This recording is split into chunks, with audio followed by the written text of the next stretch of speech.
Good almost afternoon. It's time for our keynote speaker. I'm very excited to introduce Scott Raecker. He's the executive director of the Robert D. and Billie Ray Center at Drake University, which is also the global home of Character Counts.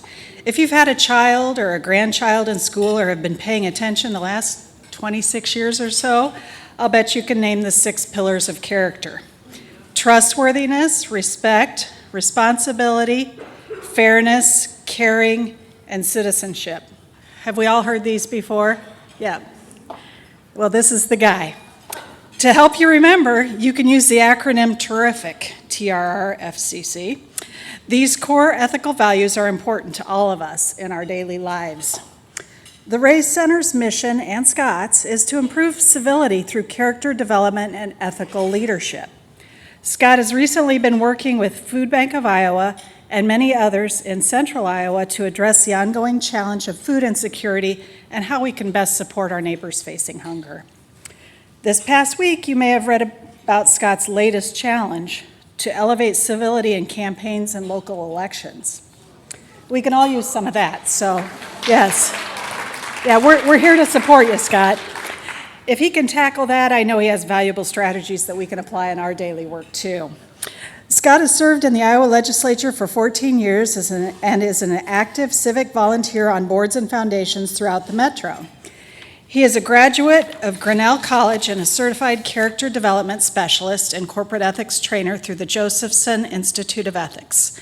And he is a great friend to our organization. We are honored to have him with us today. Let's give Scott a warm welcome.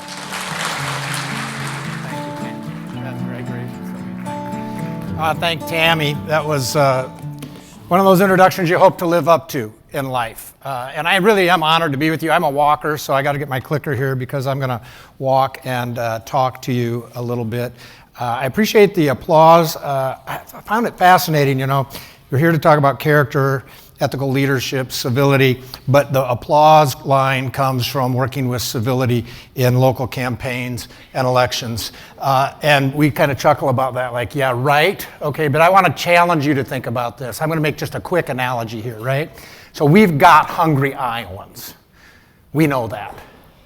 And you are the people that wake up every morning with the passion to meet that demand and go to bed at night and wake up in the middle of the night and can't get back to sleep because that's what you're focused on with the passion to do that. We've got a great need that we're identified, and we're trying to figure out ways to do even better for you to be more efficient to meet the needs of hungry Iowans.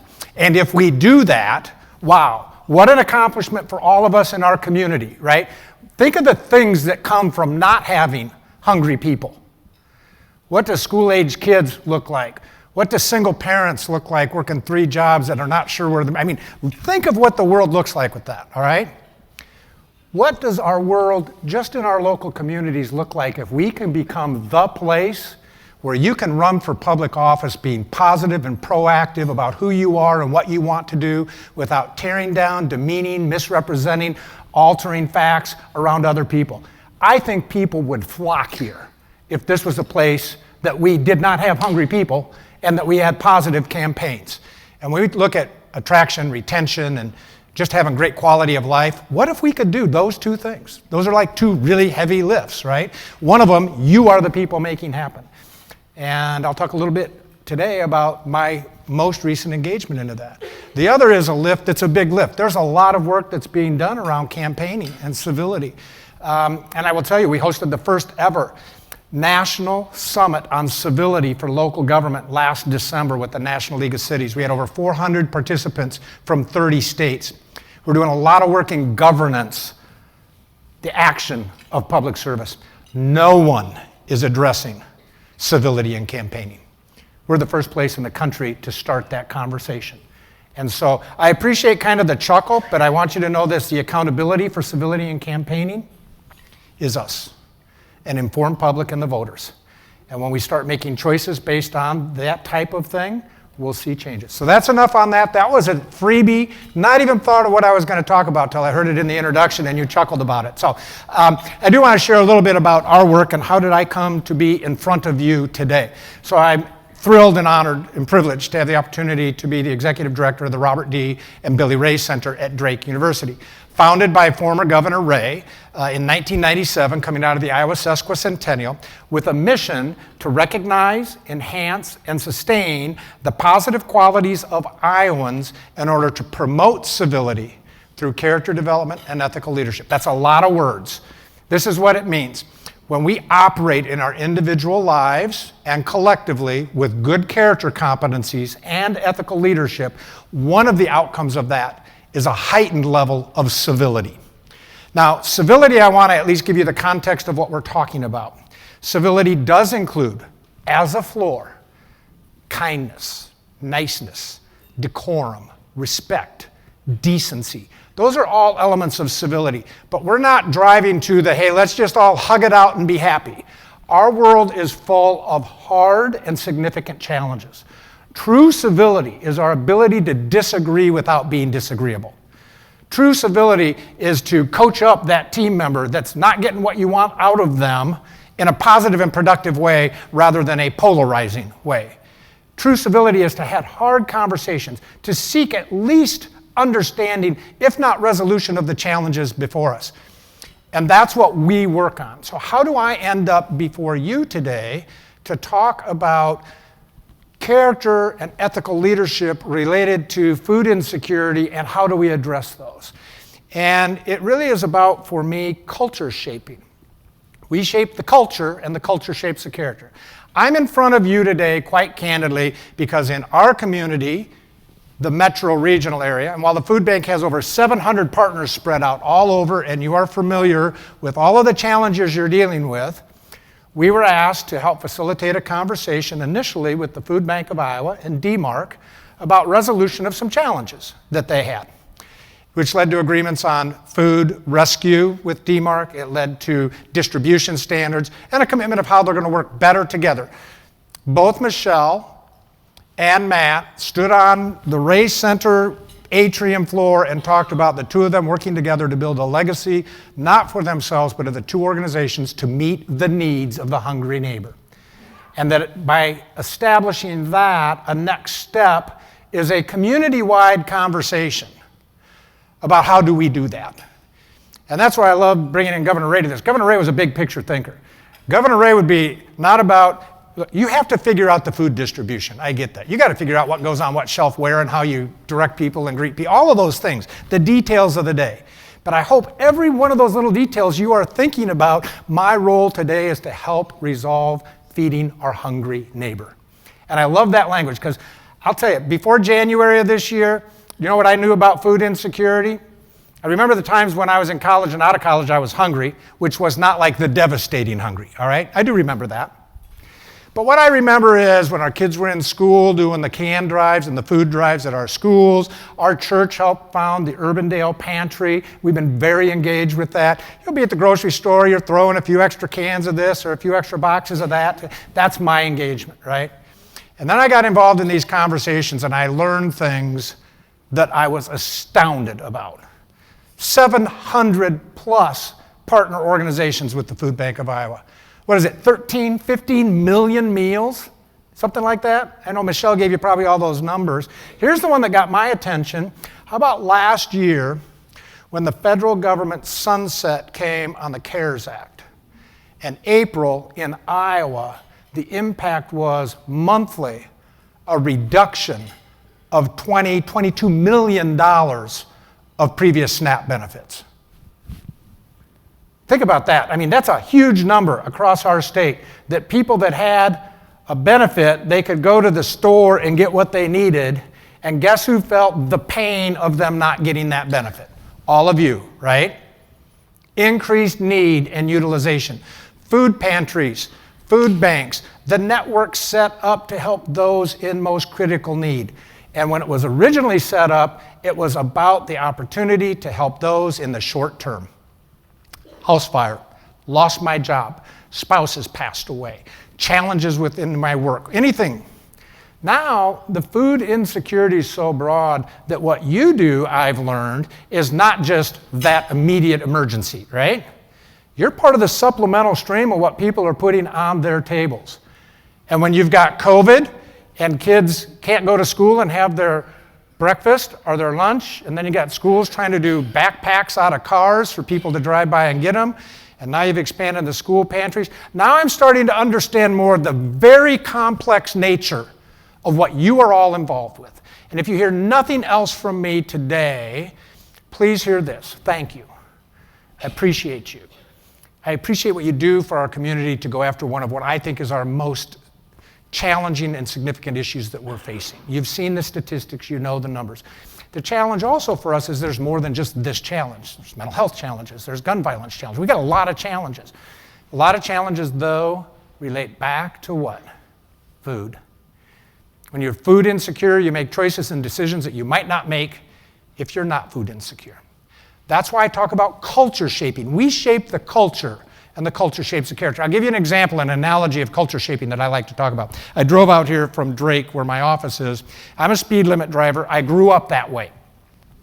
When I was in the legislature, Isaiah fortunately doesn't have to deal with this piece of it.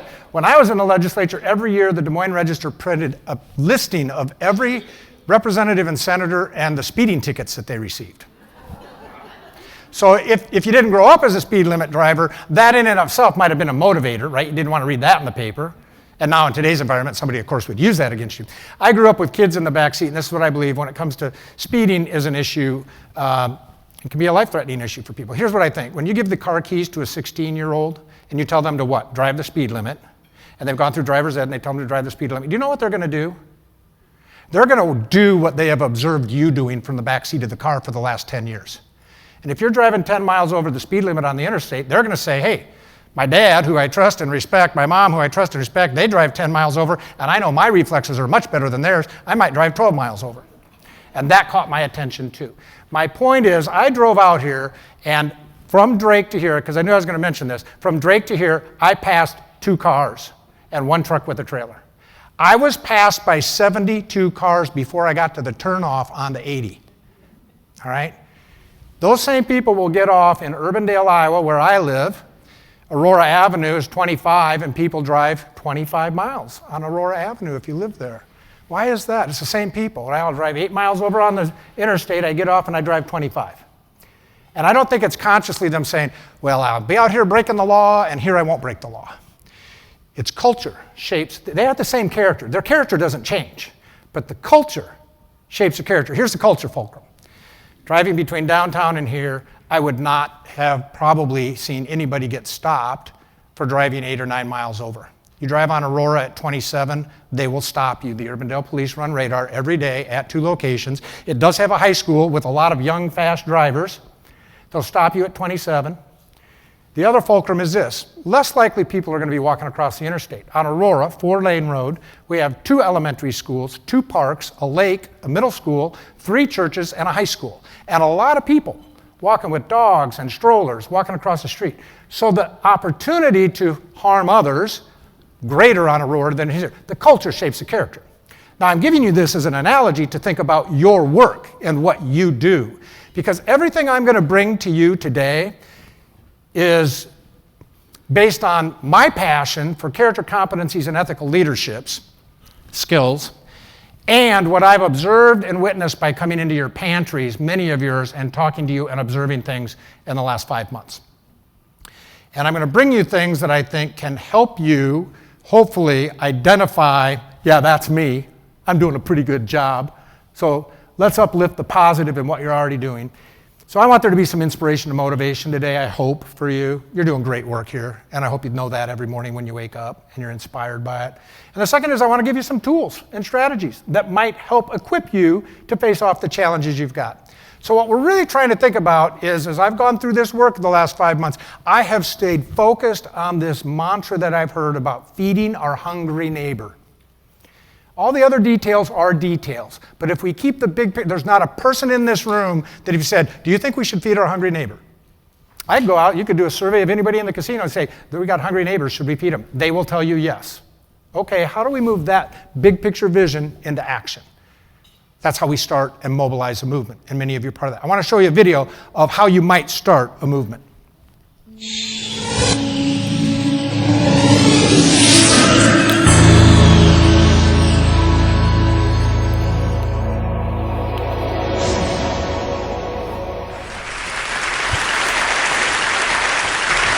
ladies and gentlemen, at TED we talk a lot about leadership and how to make a movement.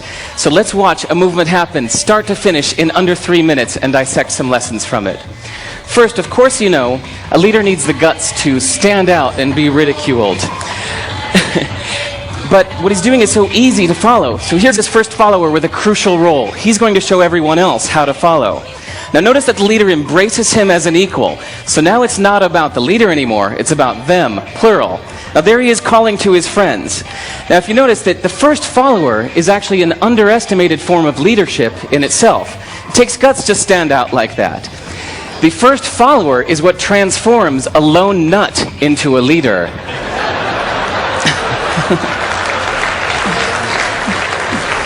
And here comes a second follower. Now it's not a lone nut, it's not two nuts, 3 is a crowd, and a crowd is news. So a movement must be public. It's important to show not just the leader, but the followers, because you find that new followers emulate the followers, not the leader. Now here come 2 more people, and immediately after, 3 more people. Now we've got momentum. This is the tipping point. Now we've got a movement. So, notice that as more people join in, it's less risky. So those that were sitting on the fence before now have no reason not to. They won't stand out, they won't be ridiculed, but they will be part of the in crowd if they hurry. So, over the next minute, you'll see all of the those that prefer to stick with the crowd, because eventually they would be ridiculed for not joining in. And that's how you make a movement.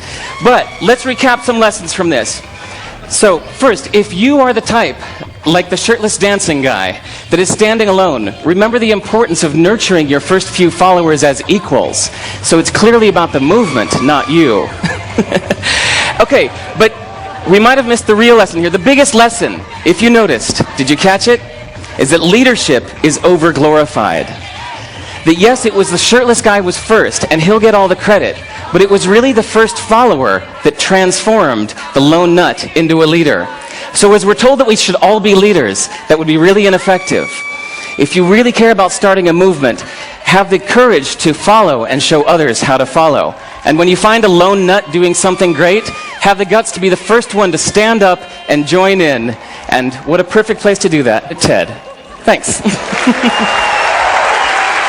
So there you go, 2 minutes, 1 lone nut on a hill. 2.5 minutes later, the entire hillside is up, because that's what's more comfortable. That's how you start a movement. A couple of unpackables in that, right? How many of you have been at some point in your life the lone nut on the hill? Okay, good. How many of you have been a first follower? Okay, how about a second, third, or fourth follower? How about all of the above? Okay, all of the above. I will tell you, I've assessed in my passion and career pathway and pursuit, I've been I think, set my ego aside, I've been a really good first follower.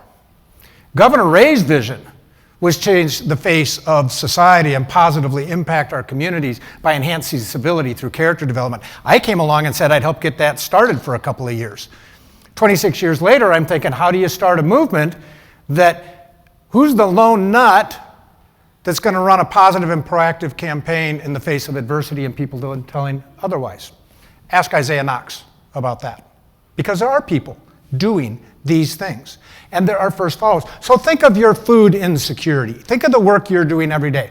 Who is in your sphere that views you as the lone nut because of your passion and your engagement? And are you embracing them as an equal? And I'm not talking about the workload. I'm talking about the passion. I'm talking about the vision of we just changed that family's life when they walk out the door with their 3 days and 11.5 pounds or their real-time food or whatever it was that you gave them. And it might have been the kind words you expressed, the way you treated them that had nothing to do with the food, that let them walk out with their shoulders a little taller and feeling a little bit better about themselves. And I say that from observation. I have seen that happen in your food pantries. So it's a complexity of a lot of things that start that movement, but it starts with you. You're the ones that are spending your day here to learn more and become better equipped to do more to address food insecurity. And I applaud you for that. Our 30 years of research tells us in workplace and community level engagements that there are certain core competencies that are necessary for optimal performance. They're up on your screen. And by the way, we'll make this available to the Food Bank of Iowa. You can have it, you can show it to your teams back where you want, pull it apart, do whatever you want with it. But you see there, excellence, integrity, growth and balance, teamwork and community. So like a number one thing that gets in the way of some of this, by the way, is stress. How do I identify and manage stress? Do you know what? Every person that comes to a food bank, a realization to me, I never thought of this before I started getting this. Do you know what? Every person that's coming to your food bank is under an extreme level of stress. Nobody that I have seen comes to a food bank without a significant level of stress in their life. Okay, in some regards, you're probably dealing a lot, and I can say this because I had a 4-generation funeral home in our background in Waterloo. You're dealing a lot like funeral directors deal with. You deal with people every day that are in high-stress situations. That requires a certain level of care, compassion, empathy, sympathy outside of the regulations, restrictions, and policies that you have, right? So when things are going really well in your pantries and your workplaces, these things are operating at a high level. And when you're running into challenges, there are things that are not operating well within this. And that's what I want to talk a little bit about, because that was me. I pushed the wrong button. Don't panic. You told me not to hit that button, and I did. Hey, could we just give a round of applause for our IT people? They've done a phenomenal job today. Yeah, thank you. They helped me out. So here, this is what I want to go back to, right? So this is what excellence looks like. It's a beautiful slide. It's got a lot of great words: collaboration, communication, teamwork, respect, right? That's what it looks like. This is your world, right? This is my world. I have 30 emails in the 40 minutes or 45 or hour that I'm up here.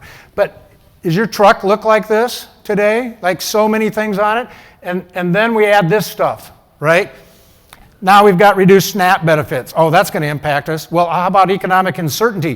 For people like myself and my wife, that it's like, oh, how much can we give back financially this year? I'm not talking about the large corporate dollars. You make resources come in small multiples of large dollars, but large multiples of small dollars. You know, it's the people writing the $100, the $250, the $50, those checks. Those add up, right?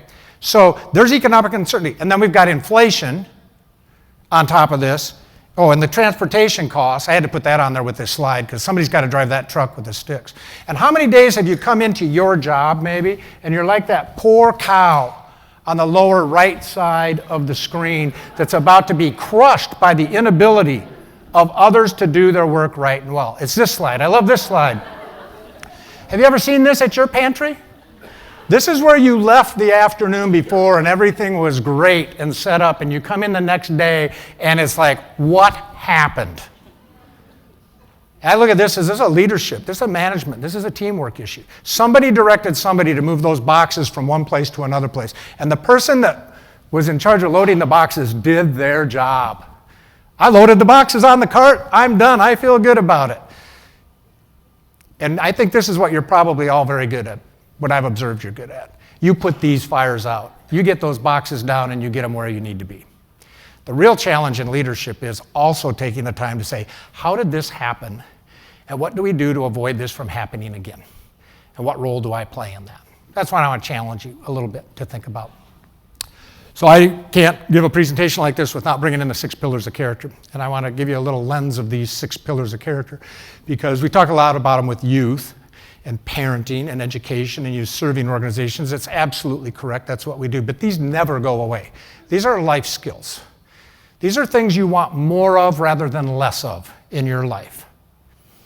And we can all get better in these. They're universal in that we all want more. They're not absolute. They come in conflict with each other. Sometimes they come in conflict with themselves.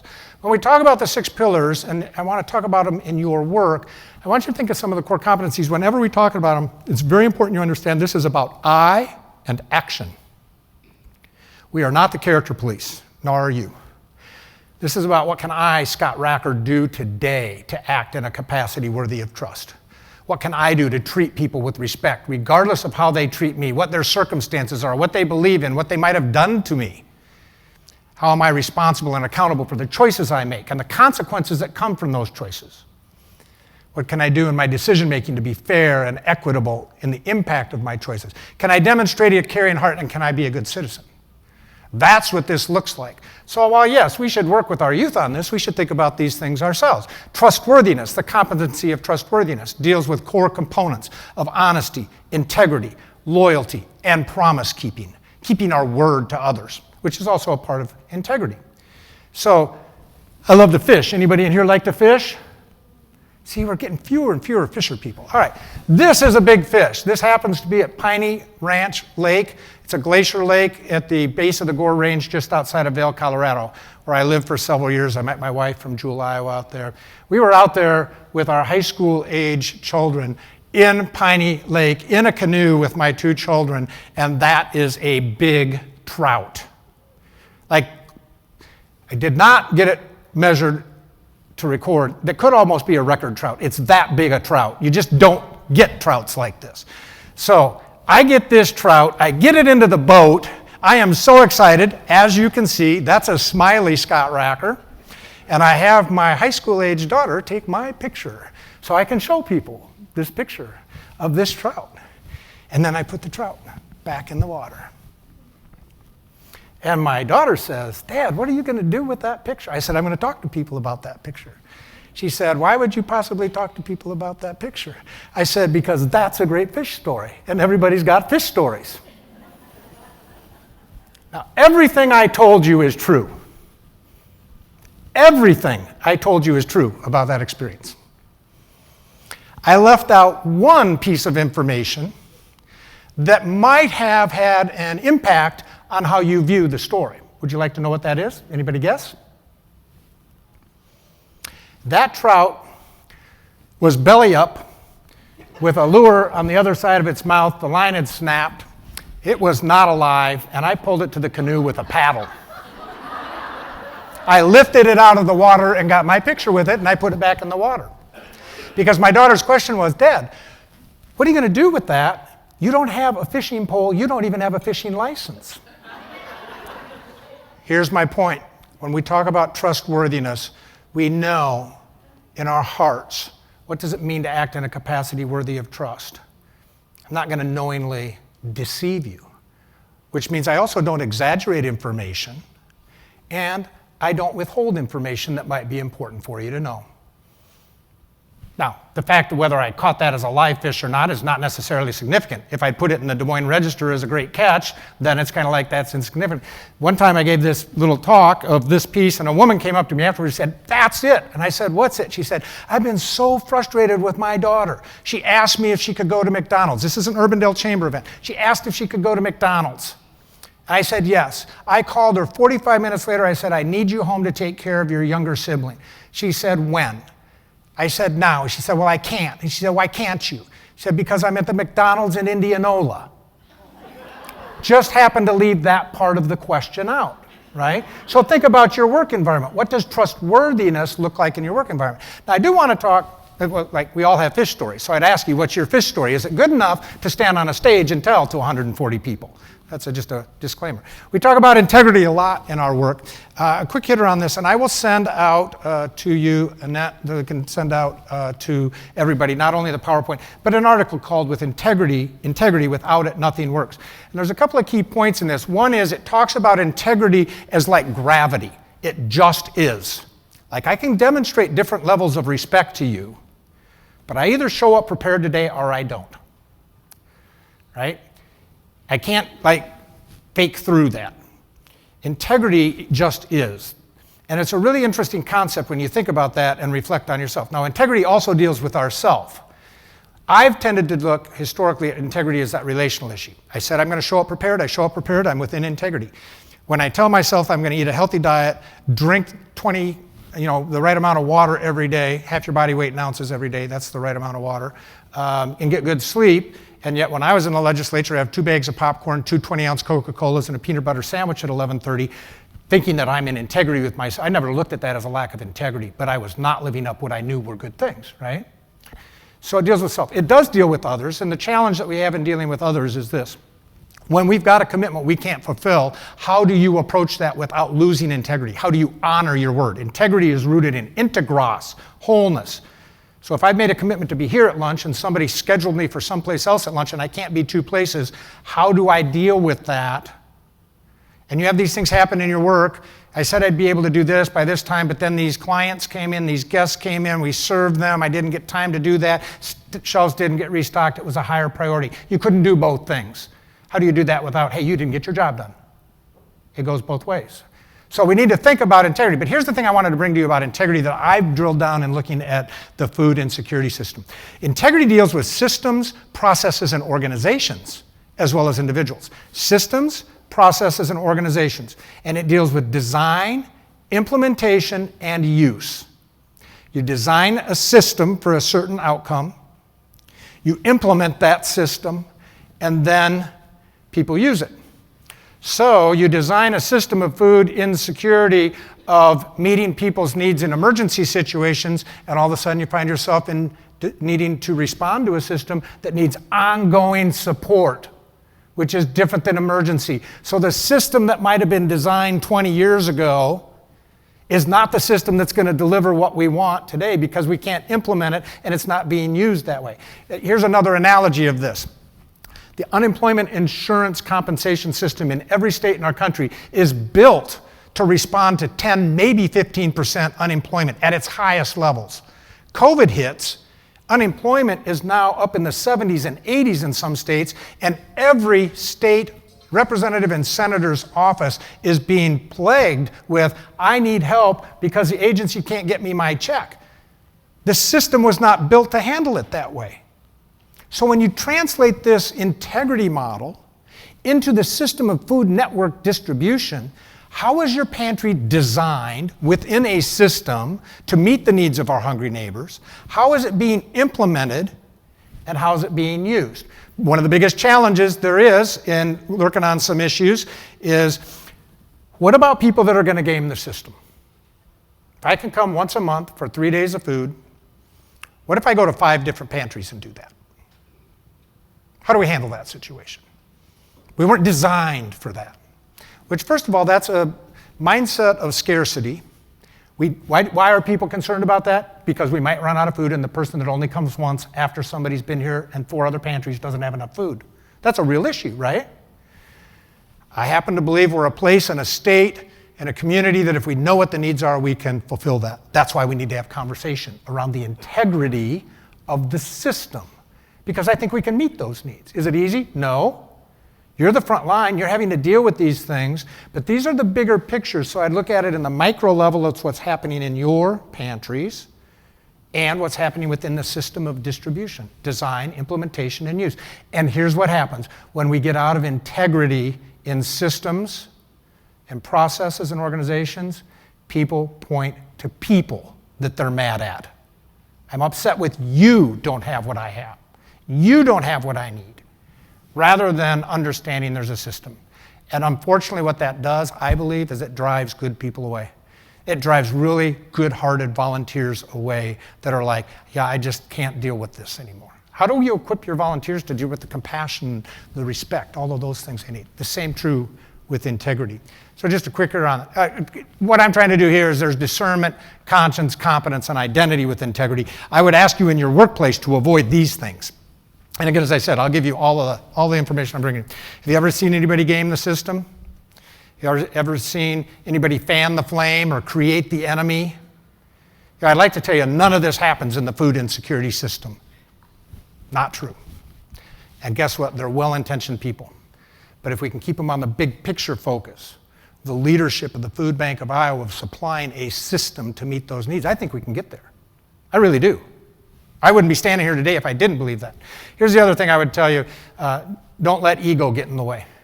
Don't let my idea, my way, this is the way we do it in our pantry, get in the way of, hey, there might be a better idea. There might be a better idea to get people wildly dancing in our pantry, like the lone nut on the hill, okay? So we talk about respect. Respect is our solemn regard and duty to do what is right with others. The duty to treat people with respect. This is a mindset, and I want you to think about this. Just think, do me this favor. Maybe one of the takeaways you have, you're not going to take everything away that I give you. I get that. Take 1 or 2 things, I hope. Here's one challenge for you. See if you can live the next 7 to 10 days with a mindset of reactionary respect, proactive respect, rather than reactionary disrespect, reactionary disrespect, or proactive disrespect. What am I talking about? I'm talking about this. We live in a world that this is a 5 or 6-year-old on a soccer pitch saying that he's number one. He's probably upset at a soccer coach's call. And it's not the number one index finger. That's why I've got a circle over it. Okay, so let's dive a little bit on this. Not only is a youth doing that, disrespect, we have people in this country that monetize that make a poster out of that somebody's buying and putting in their garage or their she shed or their man cave thinking that's cute.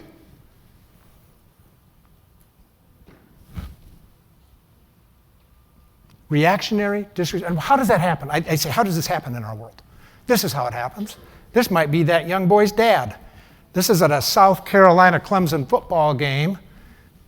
About the same time I got that other photo. This is a dad with 2 number one fingers up, and they froze on him on the game, and I'm thinking to myself, man, I wonder what his kids are saying, because I know what young adult children say about their parents when they embarrass them, let alone on national TV. I wonder what his mother's saying. How about his direct report boss? Right? So how does this happen? It happens because we model. Kids do what they see, right? That's reactionary disrespect. What's your life? What's your work look like if rather than the situations that somebody's wronged you, somebody's cut you a little bit in the jab, or somebody's brought in, they're relieving their stress in front of you and to you at the pantry. And you give them back a little something because you have value too, and you don't deserve to be treated like that. Now, there's accountability and responsibility, but is it still respectful? Just try it for a week. See what happens. It is contagious, by the way. It is contagious. If you want to see a more respectful workplace, ask yourself this. What words do you hear on a consistent basis? And if you don't hear, please, thank you, I'm sorry, excuse me, forgive me. Please, thank you, I'm sorry, excuse me, forgive me in your workplace, you start using those words with intentionality in sentences, in text messages, in emails, that we've cut that out because we get to the, I had somebody send me something last night, it was you are was your. I said, that's not even a word. That's how lame I am on this texting stuff. But people have taken the civil language out. Start using that language and you'll see an impact in your workplace with that. I love this quote from Jefferson. Not a perfect person, none of us are, but I love this quote. He used a very hotly intense Senate debate. Sir, I'm going to treat you as a gentleman, not because you are one, but because I am. Respect is about me and what I do. And I know we love those shirts. We love to put them on our kids and our sports team. Earn my respect. Think about the other mindset. Give respect. Just see what happens in your workplace. Because I've watched this in pantries. I think one of the number one things you do are respect and caring. You can elevate people's lives. They are hungry for food. Some of them need validation. Some of them need just a feeling of sense of worth. It's okay to be in need, and we as a community have your backs. That's why we're here. I hope that's what you're seeing in your pantries. Responsibility. Do your duty. Be accountable. Pursue excellence. Exercise self-control. So I'm a very passionate person about things in my life. What I've also found is if I don't put self-control with passion, I get in trouble. Like I talk for 2 hours rather than 1 hour with you. You don't like that. You've seen people that have come to your pantries that are passionate, and they may not have the self-control in how they deal with you. And what's your understanding within that? When I talk about respect, I love this quote. Too many people are ready to carry the stool when the piano needs to be moved. Are you a stool carrier or are you a piano mover in your workplace, in your volunteering? What do you empower your volunteers to do? Like, it comes to a casserole potluck at our office, I'm a stool carrier. Yeah, I'll pick up the beverages and the chips at the Hy-Vee Fast and Fresh on the way in. And when I say I'll make the soup or the brisket, it blows their minds away. So it's not just big things, it's the little things we do. I love this. Responsibility. I talk about collective, everything's good in our pantry. In fact, everything's good in my job within our pantry. I can't help the fact that somebody else has an area that's on fire right now. It's like, oh. These things, I love the pictures for the analogy. It's like, that guy is just like, so, hey, life is good, right? But eventually, you know what? His side of the couch is going to be burning too. We have a collective responsibility. The other thing with responsibility, I'd challenge you to think about this, is what's your attitude? What's your attitude right now? Because of all the things in life, one that you get to determine and choose is your attitude. Do you let circumstances dictate that? Frustration, anger, disappointment? Or do you let your attitude dictate how you respond? I love Viktor Frankl's writing. He was an Austrian Jew captured by the Nazis in World War II, as was his family. They were all killed in the concentration camp experience. He was not. They used him for human de-sterilization experiments. This is World War II concentration camp. This isn't Unity Point, Lutheran, right, Mercy One medical care. Just dehumanizing stuff, painful. And he wrote in his book, Man's Search for Meaning, that the last true remaining human freedom was your responsibility to choose your attitude in any given circumstance, rather than letting the circumstance dictate your attitude. He believed he survived because he chose to be positive about the depth of depravity he was receiving. He wrote that he believed he had more liberty, or more freedom, than his captors. They had more liberty. They could walk outside the camp and go home. But he had more freedom because he was controlling his thoughts. And I'm like, if a man can do that in that situation, can I do that in the situation I'm dealing with today? Can you do that in the situation you're dealing with? And while I can only choose my own attitude, I also do think there's a little bit of contagiousness to attitudes too. You want people in your office to be positive? Then you better demonstrate positivity and show that. You don't want people to roll their eyes? Don't roll your eyes at people. Teach, encourage, advocate, and model. Fairness. Oh boy, we deal a lot with this. Be consistent. Listen. Be open. Follow established rules. There have to be rules. And treat people equitably. So there's a lot of variations of this slide. I'm just going to show you one that I have that I like. There's equity and equality, right? So people equate fairness with equal. We're going to give everybody the same. So quite candidly, what do we say? That's, 3 days, right? 11 and a half pounds, something like that. I may have my numbers off here. But anyway, look at that. Everybody gets the same. What is it when you give people what they need? There's another one that actually talks either liberty or justice where the fence is actually removed. I mean, there's a lot of different ways to interpret this. My point to you is there's different levels, there's different theories of fairness. I can decide on seniority. I can decide on effort or might. I can decide on need.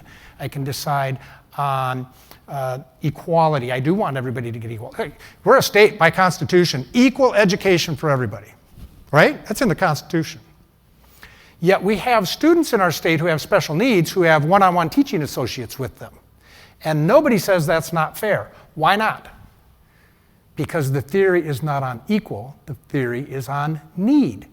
The reason they have a one-on-one teaching associate is because that student needs that to get an equal education, and the other student does not need that to get an equal education. So it gets very complex. But you deal with this every day in your pantries. What does fairness look like in your pantries? The key to fairness is to gather information, follow pre-established rules, and then consistently apply those. That's why it's important as you work with 700 different pantries that people have an experience. And I'll come back to this. One of the pantries, I don't know if they're in the room today or not, said, and this was a pantry working both with the Food Bank of Iowa and DMARC with pantry relationships, said when those two are working together, it is the premier pantry experience in the country. That caught my attention. I know you would all agree. You want the people walking into your pantries to have what? The premier pantry experience in the country to meet their needs. There's a lot that goes into that. So caring, be compassionate, be kind, considerate, charitable, unselfish. I've already mentioned this several times. I think this is one of the great things I've observed in your pantries. I mean, your people do this so well. It's meeting people where they are, trying to approach those situations without judgment. We're here to help you. I don't care how your circumstances got here. That's why one of the things I love about some of the areas, and I understand we got our school-based stuff, but some of these places that we're working with these wraparound services where somebody can go one place and they can get advice and input and food. I mean, this is how do we help people and make it convenient for them rather than how is it convenient for us? It's a different kind of mindset. These are the challenges we're facing. I love this Carl Brunner quote. You probably heard, they may not remember what you said, but they will always remember how you made them feel. I think this is true for the people that come to your pantries. I think this is true for those that you're in direct connection with. They remember how you made them feel. I mean, people walking out of a food engagement feeling lower than they walked in, nobody wants that. None of you want that, right? There's enough shame, humiliation, and that kind of stuff in the world. You're people that are uplifters. And again, it's not the product only. It's what that experience is like. If I was involved in a pantry, which I might be someday, I'd be as intent on helping uplift and train our volunteers in these competencies than how do we make sure we follow. You have to follow the processes and procedures, but you've got to make sure they understand how they treat people and what the expected and exceptional norm would be for that. I talk about a heart of leadership where you motivate, empower, and persuade people. It's not just to make sure they've got the right food. It's how do they feel when they leave. Now again, you're not their guidance support system. You've got a point-to-point interaction, except in many cases it's a monthly or even more than that interaction, and you develop relationships with people. You get to know people. They get to know you. In some cases, you might be the only people that some of these folks are actually talking to. Think about that. Think about that when you're having an engagement with somebody. If this might be the only person in a human interaction they're going to have for the next 2 weeks. How do I want to make them feel when they go out? And citizenship. Fulfilling civic duties, doing your share. I love this. I pulled these all off the Food Bank of Iowa website. I love these pictures. This is what you do. You demonstrate good citizenship in what you do every day, fulfilling civic duties. So with the time I've got left, in addition to the 6 pillars, I wanted to bring you just a couple of strategies for you to think about that you could potentially employ in what you do. The first is, in any leadership and in any engagement, the intentionality of building relationships is critical, especially with those that are new and different. And this can be the one-off, like how in a 4-minute engagement can I learn something about this person that might be a connecting point? What's your favorite food? What's your favorite sport? What do you like to do with any free time you have? Think about the interactions you have with people in your pantries. Think about your coworkers, your colleagues, your volunteers. How are you intentionally building relationships? Because in our society now, it's tough. We're a fast-paced society. And we depend a lot of this to build relationship. What's it look like face to face, to get to know somebody? What's their need? Nobody even ever asked me how I lost my car. I appreciate you asking me about that, right? It's the intentionality of building relationship. Be focused on that. I love this picture. Isaiah might recognize this. This is in the 1970s. That's in the Robert D. Ray conference room at the state capitol. Named in his honor now. When he started, he had daily press conferences. He also had a ping pong table in the Capitol for 14 years. He played ping pong with every legislator every year at least once. Every legislator every year at least once. Even if they didn't know how to play ping pong, he would teach you. And he was very good, and he was very competitive. And he did this to build relationship. They played by 2 sets of rules. They played by the rules of ping pong, and they played by the rule you could not talk about state budget, state policy, executive agency. You couldn't talk anything about that. You could talk about your family, your life experiences, your vacations, your hobby. He did it just to get to know people, so that when they had hard conversations and differences of opinion, they had relationship. This picture I love because it's the only time the ping pong table was moved into the conference room. And Governor Ray was on the 2nd U.S. airplane to go to China after over 40 years of no communication between our countries. Richard Nixon opened China.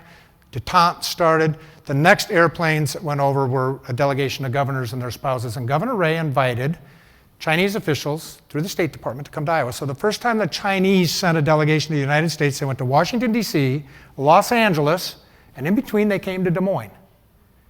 And when they got to the governor's office at the Capitol, the very first thing they did is they brought them in the lower level, and they played ping pong for 2 hours.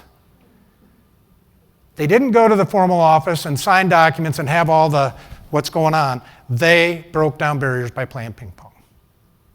And the fast forward of that story is through those relationships, then a young legislator who became lieutenant governor and then governor, gets appointed to be an ambassador to China after a 30-year relationship with a son of a delegate from a province in China. That son of the delegate of the province in China is Xi Jinping, the president of China. So when Ambassador Terry Branstad was in China, and all the challenging issues, including COVID and fentanyl and that, and set aside your politics, at least would you not want somebody that had a 30-year relationship with somebody rather than somebody that was just acrimony with them? And there's still challenges, even with the 30-year relationship there were. So my point is the intentionality of building relationships has both immediate and long-term consequences. Another thing that I like to bring into working well together is what we call a compact for excellence. It's a simple question. You should ask yourself this in your work with your team. What can we do to treat each other with care and respect and do our best work? What will it take for us to treat each other with care and respect and do our best work? This is one from a public engagement that we did. I'm not going to read it through all of that language. My point is, you can also ask your people, what do we want to have happen when people walk through our door? How do we treat them with care and respect and do our best work? It sets ground rules for engagement. And a lot of times we just get people in the door and we go to work because we're excited, enthused, and passionate. Take some time to set ground rules for engagement. We do a lot of work with character competencies. This word map has both moral and performance character. Moral character on the right side tend to be more of our best self words. Performance character is our best work. We all have strengths. We all have areas to improve. I did this last night. I underline my strengths right now. Passion and perseverance, loyalty and trustworthiness are real strengths I've got, I think. And I want to continue to elevate those. I'm a little shy, quite candidly, on craftsmanship, entrepreneurship, emotional intelligence, and patience right now. I need to get better on that. If you were ever to interview me, or interview with me for a position in our organization, I would ask you, look at that word map and do just what I said to you. What are strengths that you have, and I might want to know if I'm going to hire the 12th person that's impatient in my office. I still might want to do that. I might be able to coach it up, but I would want to know. What does respect look like to someone in action? My point is you need as leaders in your own work, because quite candidly, to someone you are the lone nut on the hill. You might not see yourself that way, but you are to someone. Or you might be the first follower and the lone nut. And you want to know what those competencies are. Clarity of communication I went through quickly. I want you to listen to this, and I want you to think if this is good communication or not good communication.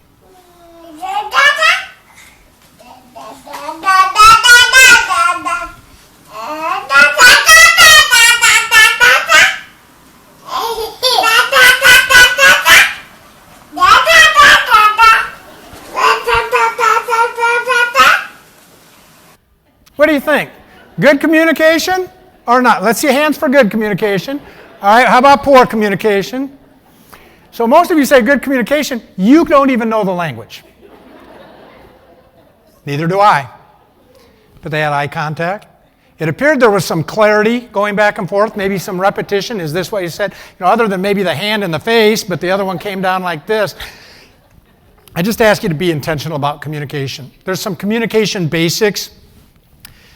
Who, how, what, when, and where. And the one I want to talk about is what. For most of my adult life and probably young life, I focused on what I wanted to achieve in communication. It's equally important to focus on what you want to avoid. Like, I want to achieve getting my way, but I want to avoid severing a relationship with somebody that's going to diminish their performance in work or the relationship we have with them. So maybe I need to rethink that. And we tend not to think about that when we communicate with people. So don't only think about what you want to achieve, but what do you want to avoid? Like, I know this. You want to avoid having people leave their experience in getting food feeling lesser of themselves than when they walked in. I want to avoid that. I know you. I know at least the ones I've met. I know that. Okay, seek to understand and be understood. It's Covey-esque, right? Understand people's needs in your office, those you're serving, and be understood about what you can do. We talk about carefrontation rather than confrontation. If we got an issue, let's address it. Let's go after the issue and not the person. This comes back to the integrity piece that I was talking about. Use I language. I think, I feel, I believe, I don't understand, rather than the you're always wrong, you make the mistakes, you hurt our efforts. Because anytime somebody says you in that way, how do we respond? We get defensive. Yeah, right? Get defensive. Let me tell you what you do wrong. And then things just escalate. Clarify. This is what I heard you say. This is what I want to understand. I talked about the avoid I's and U's. Seek win-win. Identify roles, goals, and strategies in what you do. That's what's happening in the community right now, I think. What place do we have with roles? What are the strategies we have to feed our hungry neighbor? What are the roles we each play? And then how do we make that happen? And in principled negotiation, you got to know what your non-negotiables are. You got to be upfront about that. You got to give a little to get a little. Compromise is not a bad thing. Getting to the end point of eliminating hunger for our neighbors, that's a good thing. We can compromise things within that to get there.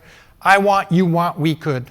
That's the way I like to lens this. I want, you want, we could.